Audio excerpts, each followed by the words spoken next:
जब अहिंसा और सत्य के विषय में इतना वाद विवाद है, तब आश्चर्य की बात नहीं कि यही हाल नीति धर्म के तीसरे तत्व अर्थात अस्तेय का भी हो। यह बात निर्विवाद सिद्ध है कि द्रव्य का संचय करना बंद हो जाएगा, समाज की रचना बिगड़ जाएगी, चारों तरफ अनवस्था हो जाएगी और सभी की हानि होगी। परंतु इस नियम के भी अपवाद है। जब दुर्भिक्ष के समय मोल देने, मजदूरी करने या भिक्षा मांगने से भी अनाज नहीं मिलता, तब ऐसी आपत्ति में यदि कोई मनुष्य चोरी करके आत्मरक्षा करे तो क्या वह पापी समझा जाएगा? महाभारत में यह कथा है कि किसी समय 12 वर्ष तक दुर्भिक्ष रहा और विश्वामित्र पर ऐसे ही बड़ी आपत्ति आई। तब उन्होंने किसी स्वपच यानी कि चांडाल के घर से कुत्ते का मांस चुराया और वे इस अभक्ष्य भोजन से अपनी रक्षा करने के लिए प्रवृत्त हुए। उस समय स्वपच ने विश्वामित्र को पंचन खा भक्ष्या इत्यादि शास्त्रार्थ बतलाकर अभक्ष्य भक्षण और वह भी चोरी ना करने के विषय में बहुत उपदेश किया। परंतु विश्वामित्र ने उसको डांट कर यह उत्तर दिया, पिबन्ते योदकं गावो मंडुकेशु रुवत्स्वपि नात्यधिकारो धर्मेस्तीमा भूरात्म प्रशंसक। अरे, यद्यपि मेढक टर टर किया करते हैं तो भी गाय पानी पीना बंद नहीं करती। चुप रह, मुझे धर्म ज्ञान बताने का तेरा अधिकार नहीं है। व्यर्थ अपनी प्रशंसा मत कर। उस समय विश्वामित्र ने यह भी कहा है कि जीवितं मरणात् श्रेयी जीवन धर्म मवाप्नुयात्, अर्थात यदि जिंदा रहेंगे तो धर्म का आचरण कर सकेंगे। इसलिए धर्म की दृष्टि से भी मरने की अपेक्षा जीवित रहना अधिक श्रेयस्कर है। मनु जी ने अजिगतं, वामदेव आदि अन्यान्य ऋषियों के उदाहरण दिए हैं जिन्होंने ऐसे संकट के समय में इसी प्रकार से आचरण किया है।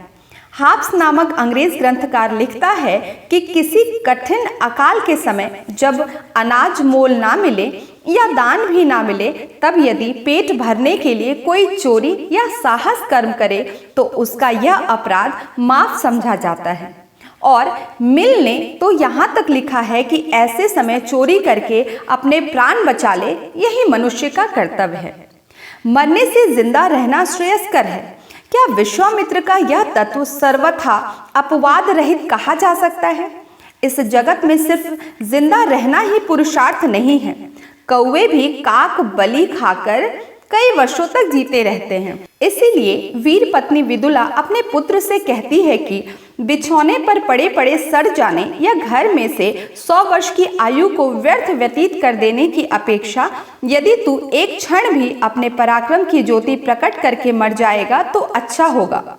मुहूर्त ज्वलितं श्रेयो ना धूमायितं चिरम।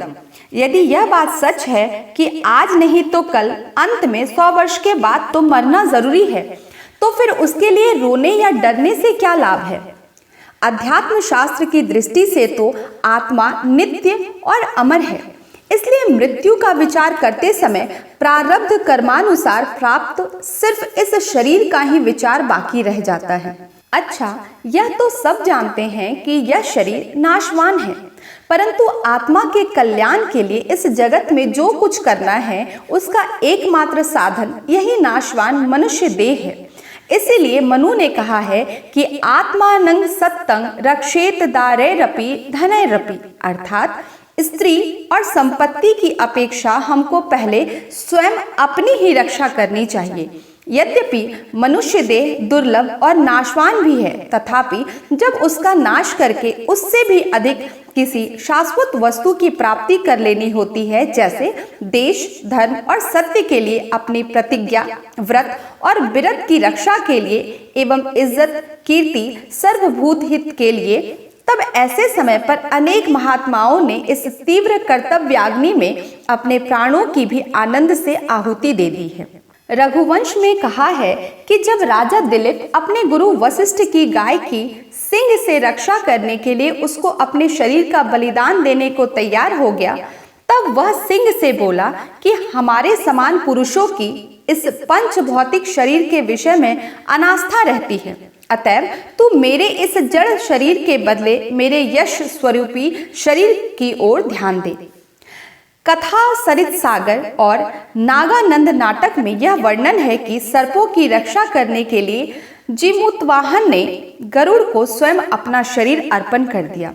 मृच्छकटिक नाटक में चारुदत्त कहता है, ना भी तो मरणादस्मि केवलम दूषितम यशः सिद्धुस्य ही में मृत्यु पुत्र जन्म सम किल। मैं मृत्यु से नहीं डरता, मुझे यही दुख है कि मेरे कीर्ति कलंकित हो गई।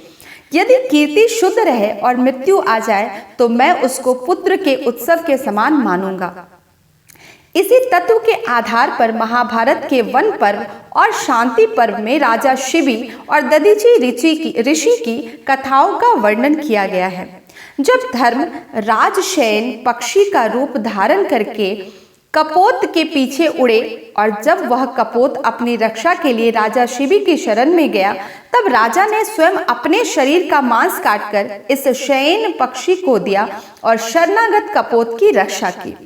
वृत्रासुर नामक देवताओं का एक शत्रु था। उसको मारने के लिए दधीचि ऋषि की हड्डियों के वज्र की आवश्यकता हुई। तब सब देवता मिलकर उक्त ऋषि के पास गए और बोले, शरीर त्यागं लोक हितार्थ भवान कर्तुमर्हति।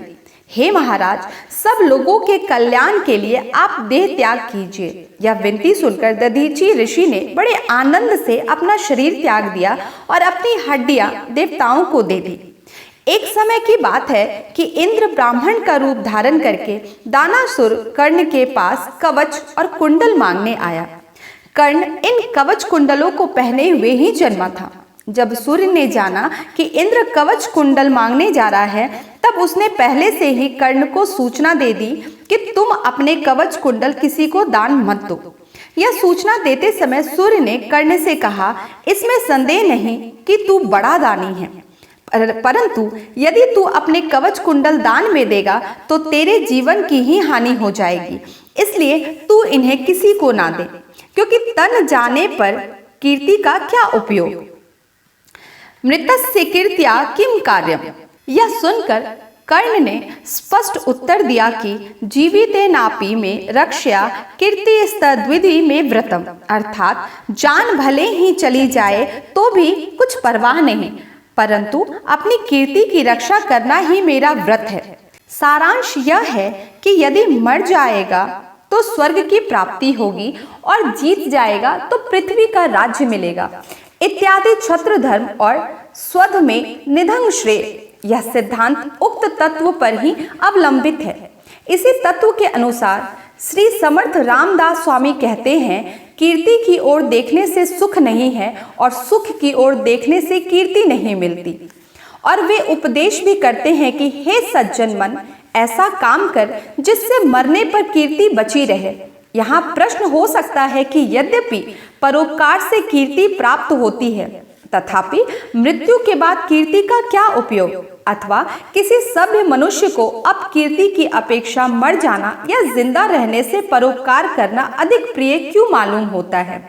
इस प्रश्न का उचित उत्तर देने के लिए आत्म अनात्म विचार में प्रवेश करना होगा और इसी के साथ कर्म अकर्म शास्त्र का भी विचार करके यह जान लेना होगा कि किस समय पर जान देने के लिए तैयार होना उचित या अनुचित है। यदि इस बात का विचार नहीं किया जाएगा तो जान देने से यश की प्राप्ति तो दूर ही रही, मूर्खता से आत्महत्या करने का पाप माथे चढ़ जाएगा।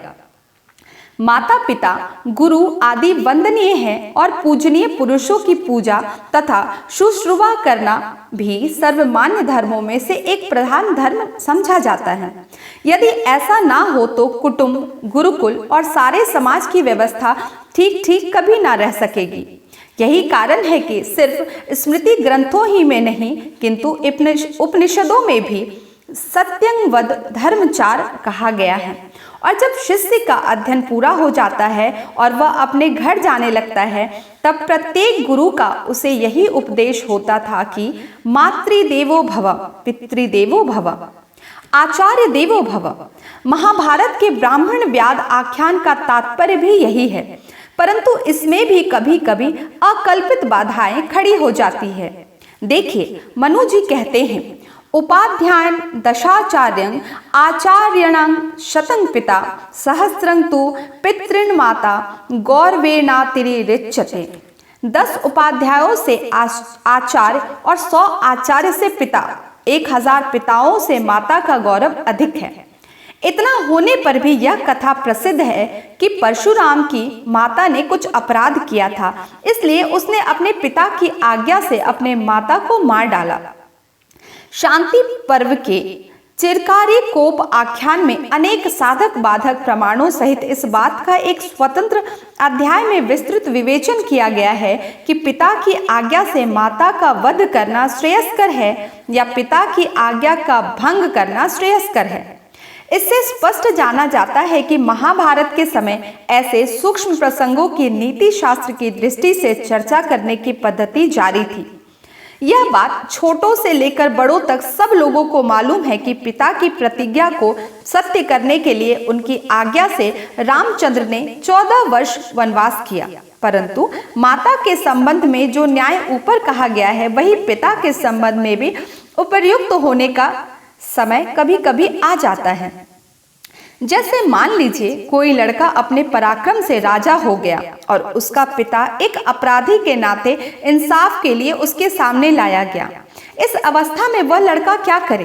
राजा के नाते अपने अपराधी पिता को दंड दे या उसको अपने पिता समझकर छोड़ दे? मनु जी कहते हैं, पिताचार्य श्रुहिन माता भार्या पुत्र पुरोजे ना दंडयो नाम राजोस्तीय स्वधर्म ना तिष्ठति।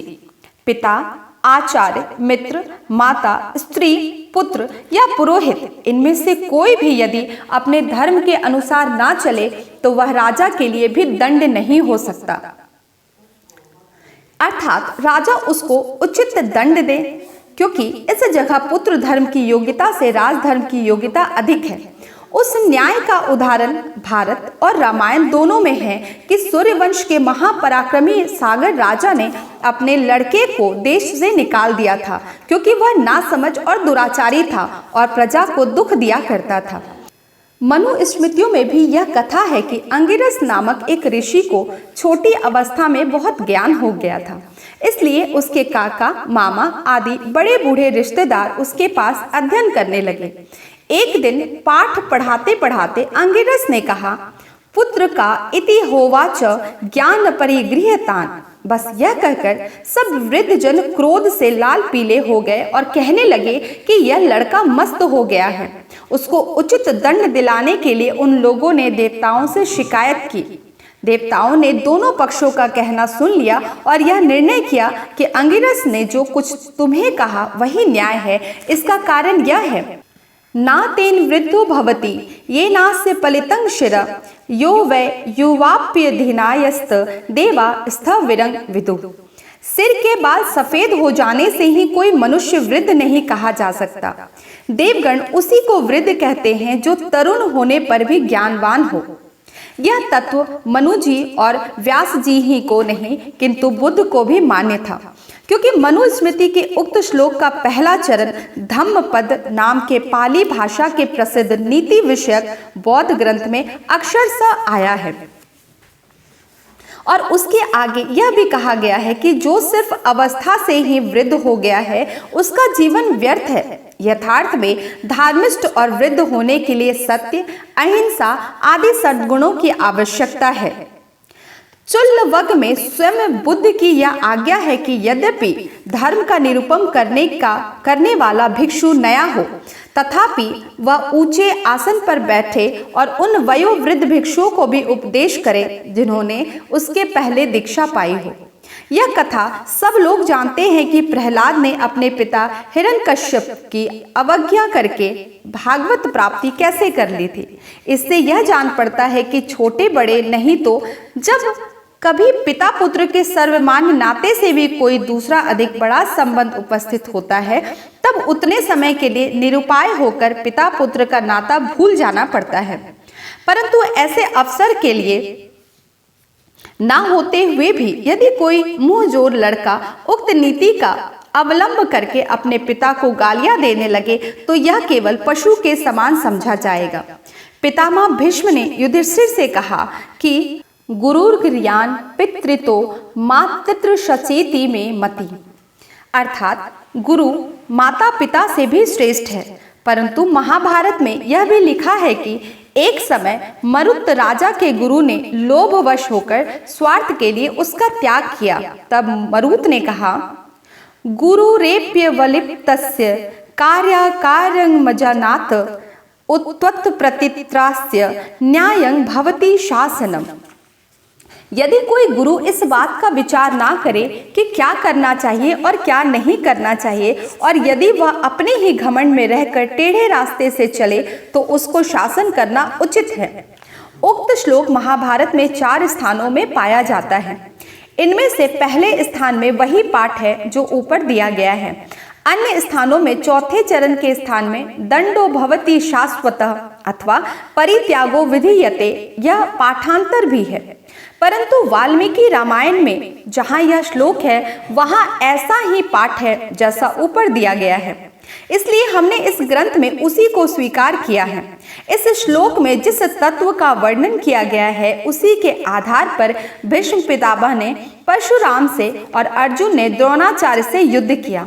और जब प्रहलाद ने देखा कि अपने गुरु जिन्हें हिरण्यकश्यपु ने नियम किया है भगवत प्राप्ति के विरुद्ध उपदेश कर रहे हैं, तब उसने इसी तत्व के अनुसार उनका निषेध किया है।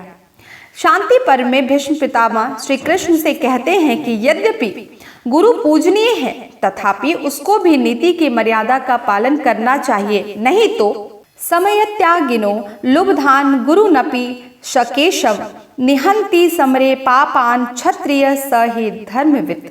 हे केशव, जो गुरु मर्यादा, नीति अथवा शिष्टाचार को भंग करते हैं और जो लोभी या पापी है, उन्हें लड़ाई में मारने वाला क्षत्रिय ही धर्मज्ञ कहलाता है। इसी तरह तैत्तिरीयोपनिषद में भी प्रथम आचार्य देवो भव कहकर उसी के आगे कहा है कि हमारे जो कर्म अच्छे हो उन्हीं का अनुकरण करो, औरों का नहीं।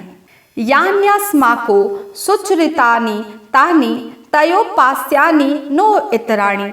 इससे उपनिषदों का वह सिद्धांत प्रकट होता है कि यद्यपि पिता और आचार्य को देवता के समान मानना चाहिए, तथापि यदि वे शराब पीते हो तो पुत्र और छात्र को अपने पिता या आचार्य का अनुकरण नहीं करना चाहिए, क्योंकि नीति की मर्यादा और धर्म का अधिकार माँ बाप या गुरु से अधिक बलवान होता है। मनु जी की निम्न आज्ञा का भी यही रहस्य है, धर्म का पालन करो। यदि कोई धर्म का नाश करेगा अर्थात धर्म की आज्ञा के अनुसार आचरण नहीं करेगा, तो धर्म उस मनुष्य का नाश किए बिना नहीं रहेगा। राजा तो गुरु से भी अधिक श्रेष्ठ एक देवता है, परंतु वह भी धर्म से मुक्त नहीं हो सकता। यदि वह इस धर्म का त्याग कर देगा तो उसका नाश हो जाएगा। यह बात मनुस्मृति में कही गई है और महाभारत में वही भाव वेन तथा खनि नेत्र राजाओं की कथा में व्यक्त किया गया है। अहिंसा, सत्य और अस्तेय के साथ इंद्रिय निग्रह की भी गणना सामान्य धर्म में की जाती है। काम, क्रोध, लोभ आदि मनुष्य के शत्रु हैं, इसलिए जब तक मनुष्य इनको जीत नहीं लेगा तब तक उसका या समाज का कल्याण नहीं होगा। यह उपदेश सब शास्त्रों में किया गया है। विदुर नीति और भगवत गीता में भी कहा है, त्रिविधं नरकस्येदं द्वारं नाशन्मात्मना कामा क्रोधस्था लोभ स्मादेतत् त्रयं त्यजेत्। काम, क्रोध और लोभ ये तीनों नरक के द्वार हैं, इनसे हमारा नाश होता है, इसलिए इनका त्याग करना चाहिए। परंतु गीता ही में भगवान श्री कृष्ण ने अपने स्वरूप का वर्णन किया है। धर्मो विरोधो भूतेषु कामोस्मि भर्तर्षभ। हे अर्जुन, प्राणी मात्र में धर्म के अनुकूल जो काम है वही मैं हूँ। इससे यह बात सिद्ध होती है कि जो काम धर्म के विरुद्ध है वही नरक का द्वार है। इसके अतिरिक्त जो दूसरे प्रकार का काम है अर्थात जो धर्म के अनुकूल है वह ईश्वर को मान्य है। मनु ने भी यही कहा है कि परित्यजेद धर्म कामो यौ स्यातांग धर्म वर्जितो। जो अर्थ और काम धर्म के विरुद्ध हो उनका त्याग कर देना चाहिए। यदि सब प्राणी कल से काम का त्याग कर दे और मृत्यु पर्यंत ब्रह्मचर्य व्रत से रहने का निश्चय कर ले तो 150 वर्ष ही में सारी सजीव सृष्टि का लय हो जाएगा और जिस सृष्टि की रक्षा के लिए भगवान बार बार अवतार धारण करते हैं उसका अल्पकाल ही में उच्छेद हो जाएगा। यह बात सच है कि काम और क्रोध मनुष्य के शत्रु है, परंतु कब? जब वे अपने वश में ना रहे तब। यह बात मनु आदि शास्त्रकारों में सम्मत है कि सृष्टि का क्रम जारी रखने के लिए उन्हें उचित मर्यादा के भीतर काम और क्रोध की अत्यंत आवश्यकता है। इन प्रबल मनोवृत्तियों की उचित रीति से निग्रह करना ही सब सुधारों का प्रधान उद्देश्य है। उनका नाश करना कोई सुधार नहीं कहा जा सकता, क्योंकि भागवत में कहा है कि इस दुनिया में किसी से यह कहना नहीं पड़ता कि तुम मैथुन, मांस और मदिरा का सेवन करो। ये तीनों मनुष्यों को स्वभाव से ही पसंद है। इन तीनों की कुछ व्यवस्था कर देने के लिए शास्त्रकारों ने अनुक्रम से विवाह, सोमयाग और सोत्रमणि यज्ञ की योजना की है, परंतु तिस पर भी निवृत्ति अर्थात निष्काम आचरण इष्ट है। यहाँ यह बात ध्यान में रखने योग्य है कि जब निवृत्ति शब्द का संबंध पंप्यतंग पद के साथ होता है तब उसका अर्थ अमुक वस्तु से निवृत्त अर्थात अमुक कर्म का सर्वथा त्याग हुआ करता है, तो भी कर्म योग में निवृत्त विशेषण कर्म ही के लिए प्रयुक्त हुआ है। इसलिए निवृत्ति कर्म का अर्थ निष्काम बुद्धि से किया जाने वाला कर्म होता है। यही अर्थ मनुस्मृति और भागवत पुराण में स्पष्ट रीति से पाया जाता है। क्रोध के विषय में किरात काव्य में भारवी का कथन है, अमर्ष शून्य जनस्य जंतुना ना जात हार्देन न विदुषा दरः। जिस मनुष्य को अपमानित होने पर भी क्रोध नहीं आता है उसकी मित्रता और द्वेष दोनों बराबर है। छत्र धर्म के अनुसार देखा जाए तो विदुला ने यही कहा है, एतावनेव पुरुषो यदमर्षि यदक्षमी क्षमावानिर्मर्षश्च नैव स्त्री न पुनः पुमान। जिस मनुष्य को अन्याय पर क्रोध आता है, जो अपमान को सह नहीं सकता, वही पुरुषन कहलाता है। जिस मनुष्य में क्रोध या चिढ़ नहीं है वह नपुंसक के समान है। इस बात का उल्लेख ऊपर किया जा चुका है कि इस जगत के व्यवहार के लिए ना तो सदा तेज या क्रोध ही उपयोगी है और ना क्षमा। यही बात लोभ के विषय में कही जा सकती है, क्योंकि सन्यासी को भी मोक्ष की इच्छा होती है। व्यास जी ने महाभारत में अनेक स्थानों पर भिन्न भिन्न कथाओं के द्वारा यह प्रतिपादन किया है कि शूरता, धैर्य, दया, शील, मित्रता, समता आदि सब सद्गुण अपने विरुद्ध गुणों के अतिरिक्त देश काल आदि से मर्यादित है। भर्तृहरि का कथन है, विपदी धैर्यम थाभ्युदये क्षमा सदासी वाक्पटुता युधि विक्रमा। संकट के समय धैर्य, अभ्युदय के समय अर्थात जब शासन करने का सामर्थ्य हो तब क्षमा, सभा में वक्रता और शूरता शोभा देती है। शांति के समय उत्तर के समान बकबक करने वाला पुरुष कुछ कम नहीं है। घर बैठे बैठे अपने स्त्री की नथनी में से तीर चलाने वाला कर्मवीर बहुत होंगे। उनमें से रणभूमि पर धनुर्धर कहलाने वाला एक आध दिख पड़ता है। धैर्य आदि सद्गुण अपने ऊपर लिखे समय पर ही शोभा देता है। इतना ही नहीं, किंतु ऐसे प्रसंग के बिना उनकी सच्ची परीक्षा भी तो होती। सुख के साथी तो बहुतेरे हुआ करते हैं, परंतु निशग्रावा तू तेषां विपत्ति ही उनकी परीक्षा की सच्ची कसौटी है। प्रसंग शब्द ही में से देश काल के अतिरिक्त पात्रापात आदि बातों का भी समावेश हो जाता है। समता से बढ़कर कोई भी गुण श्रेष्ठ नहीं है। भगवद गीता में स्पष्ट रीति से लिखा है, समः सर्वेषु भूतेषु, यही सिद्ध पुरुषों का लक्षण है। परंतु समता किसे कहते हैं? यदि कोई मनुष्य योग्यता अयोग्यता का विचार ना करके सब लोगों को समान रूप से दान करने लगे तो क्या हम उसे अच्छा कहेंगे?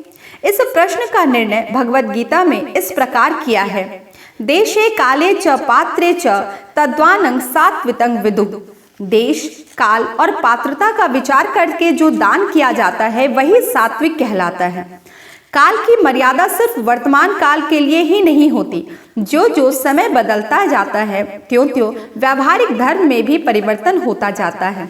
इसलिए जब प्राचीन समय की किसी बात की योग्यता या अयोग्यता का निर्णय करना पड़ता है और व्यास कहते हैं, अन्ये अन्ये कृत युगे धर्मास्त्रेतायं द्वापरे परे अन्ये कलि युगे नृणां युग हासानुरूपतः। युगमान के अनुसार कृत, त्रेता, द्वापर और कली के धर्म भी भिन्न भिन्न होते हैं। महाभारत में यह कथा है कि प्राचीन काल में स्त्रियों के लिए विवाह की मर्यादा नहीं थी। वे इस विषय में स्वतंत्र और अनावृत थी। परंतु जब इसी आचरण का बुरा परिणाम दिख पड़ा तब श्वेत केतु ने विवाह की मर्यादा स्थापित कर दी और मदिरा पान का निषेध भी पहल शुक्राचार्य ही ने किया। तात्पर्य यह है कि जिस समय से नियम जारी नहीं थे उस समय के धर्म अधर्म का और उसके बाद के धर्म अधर्म का विवेचन भी भिन्न भिन्न रीति से किया जाने लगा। इसी तरह यदि वर्तमान समय का प्रचलित धर्म आगे चलकर बदल जाए तो उसके साथ भविष्य काल के धर्म अधर्म का विवेचन भी भिन्न रीति से किया जाएगा। कालमान के अनुसार देशाचार, कुलाचार और जाति धर्म का भी विचार करना पड़ता है, क्योंकि आचार ही सब धर्मों की जड़ है। तथापि आचारों में भी बहुत भिन्नता हुआ करती है। पितामह भीष्म कहते हैं, ना ही सर्वहितं कश्चिदाचर संप्रवर्तते तैनेवान्य प्रभावती सोपरंग बाधते पुनः। ऐसा आचार नहीं मिलता है जो हमेशा सब लोगों का एक समान हितकारक हो। यदि किसी एक आचार्य को स्वीकार किया जाए तो दूसरा उससे बढ़कर मिलता है। यदि इस दूसरे आचार्य को स्वीकार किया जाए तो वह किसी तीसरे आचार्य का विरुद्ध करता है। तब आचारों में ऐसी भिन्नता हो तब भीष्म पितामह के कथन के अनुसार तारतम्य अथवा सार आसार दृष्टि से विचार करना चाहिए। कर्म अकर्म या धर्म अधर्म के विषय में सब संदेहों का यदि निर्णय करने लगे तो दूसरा महाभारत ही लिखना पड़ेगा। उक्त विवेचन से पाठकों के ध्यान में यह बात आ जाएगी कि गीता के आरंभ में छत्र धर्म और बंधु प्रेम के बीच झगड़ा उत्पन्न हो जाने से अर्जुन पर जो गुजरी वह कुछ लोक विलक्षण नहीं है। इस संसार में ऐसी कठिनाइयां कार्यकर्ताओं और बड़े आदमियों पर अनेक बार आया करती है, और जब ऐसी कठिनाइयां आती है तब कभी अहिंसा और आत्मरक्षा के बीच, कभी सत्य और सर्वभूत हित में, कभी शरीर रक्षा और कीर्ति में, और कभी भिन्न भिन्न नातों से उपस्थित होने वाले कर्तव्यों में झगड़ा होने लगता है। तब शास्त्रोक्त सामान्य तथा सर्वमान्य नीति नियमों से काम नहीं चलता है। उनके लिए अनेक अपवाद उत्पन्न हो जाते हैं। ऐसे विकट समय पर साधारण मनुष्यों से लेकर बड़े पंडितों का भी यह जानने का स्वाभाविक इच्छा होता है कि कार्य अकार्य की व्यवस्था अर्थात कर्तव्य अकर्तव्य धर्म का निर्णय करने के लिए कोई चिरस्थायी नीति अथवा युक्ति है या नहीं। यह बात सच है कि शास्त्रों में भी दुर्भिक्ष जैसे संकट के समय आप धर्म कहकर कुछ सुविधाएं दी गई है। उदाहरण स्वरूप स्मृतिकारों ने कहा है कि यदि आपातकाल में ब्राह्मण कहीं भी अन्न ग्रहण कर ले तो वह दोषी नहीं होता, और उशस्ती चाक्रायन के इसी तरह बर्ताव करने की कथा भी छांदोग्य उपनिषद में है, परंतु उसमें और उक्त कठिनाइयों में बहुत भेद है। दुर्भिक्ष जैसे आपातकाल में शास्त्र धर्म और भूख प्यास आदि इंद्रिय वृत्तियों का और शास्त्र का कुछ भी विरोध नहीं होता, किंतु ऐसे दो धर्मों में परस्पर विरोध उत्पन्न हो जाता है जो शास्त्रों से ही विहित है, और फिर उस समय सूक्ष्म विचार करना पड़ता है कि किस बात को स्वीकार किया जाए। यद्यपि कोई मनुष्य अपनी बुद्धि के अनुसार इनमें से कुछ बातों का निर्णय प्राचीन सत्पुरुषों के ऐसे ही समय पर किए हुए बर्ताव से कर सकता है, तथापि उनके अनेक प्रसंग ऐसे होते हैं कि उनमें बड़े बड़े बुद्धिमानों का भी मन चक्कर में पड़ जाता है। जब उचित निर्णय होने नहीं पाता तब अधर्म या अपराध हो जाने की भी संभावना होती है।